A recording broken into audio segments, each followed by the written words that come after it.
Hello and welcome to another video update here from the Fire Brigade Union in the West Midlands. Members won't be surprised to learn that this update will be concentrating again on contracts and contractual issues that we're facing here in the West Midlands. With me is Steve Price-Hunt, your Brigade Secretary, and I'm Andrew Scattergood, your Brigade Chair. Steve, could you give our members an update of where we are with the contracts and the contractual issues that we're facing? I'm sure all members are aware that West Midlands Fire Service have issued new entrants with flexible contracts and that they've stated that they will continue to do this into the future. These contracts have come into place with no agreement nationally and no agreement from the NJC who determine the role maps, and most certainly with no local agreement. This is further supported by a recent Fire Authority meeting where they voted unanimously to agree to continue the use of these contracts.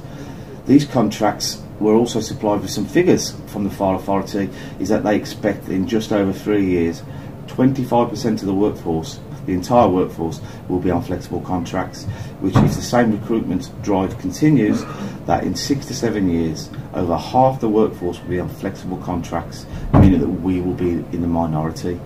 The reason why this is such a concern is that these contracts state that those members that are on them will potentially have to carry out any form of commissioning work that the West Midlands Fire Service undertake. So that's any work that they get paid for, and that doesn't just mean health. So these are real serious threats to our membership, aren't they? And it's a serious threat to the watering down of the role of a firefighter. One of the reasons why we're told that these contracts are needed and the flexibility and the commissioning element is so desperately needed is because of the financial challenges that we're facing, and to sort of prop up some of the cuts that we've suffered under the government. So I guess the question has to be, how open and transparent have the organisation been with us with regards to these finances and the benefits to what our members are having to do? Well, I think the membership need this explained to them. I've been involved with this for the 2 years since the outset, and for 2 years repeatedly I have requested formally contracts that our members are working and the financial arrangements, because it is obvious that we deserve to know what our members are expected to work and what the finances are for it. I've been repeatedly told that they are commercially sensitive. However, recent developments are that I've put freedom of information requests in to the three local authorities, and they have not deemed it commercially sensitive and supplied me with some of those figures. So, on the basis of that, and the fact that it's very disappointing you've had to go down a different route to obtain these figures, do we have any more details about what is actually happening?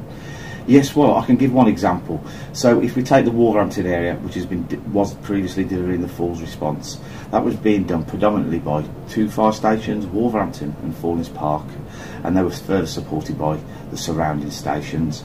So when you consider that this was a 24 hours a day, 7 days a week, 365 days a year service, average calls were around 220 a month, which is significant. And when you consider that predominantly around 80 firefighters were delivering this service, for the first 6 months of this financial year, the West Midlands Fire Service received around £58,000 for that service. Now when you consider all of the training, equipment, PPE, fuel costs, when you consider the overtime that was also paid out, and the amount of firefighters carrying out this work with an impact on the service delivery model, we received just £58,000 for that work.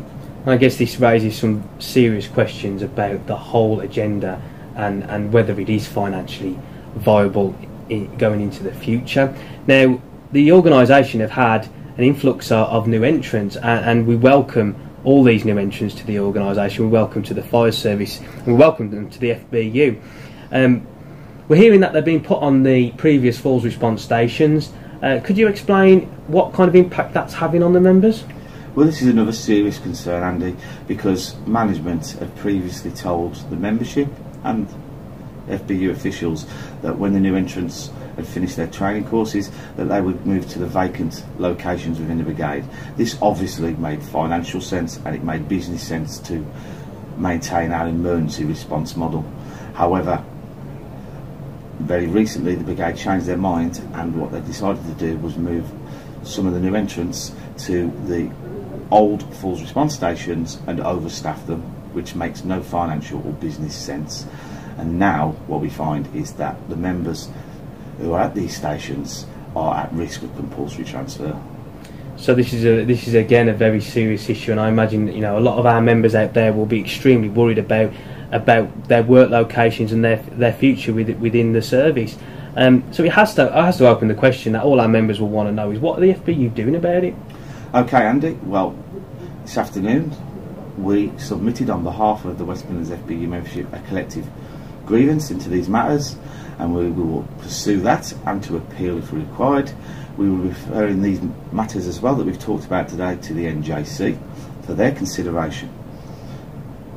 And I guess that's a lot of work happening behind the scenes, but is there anything else that the FBU can do?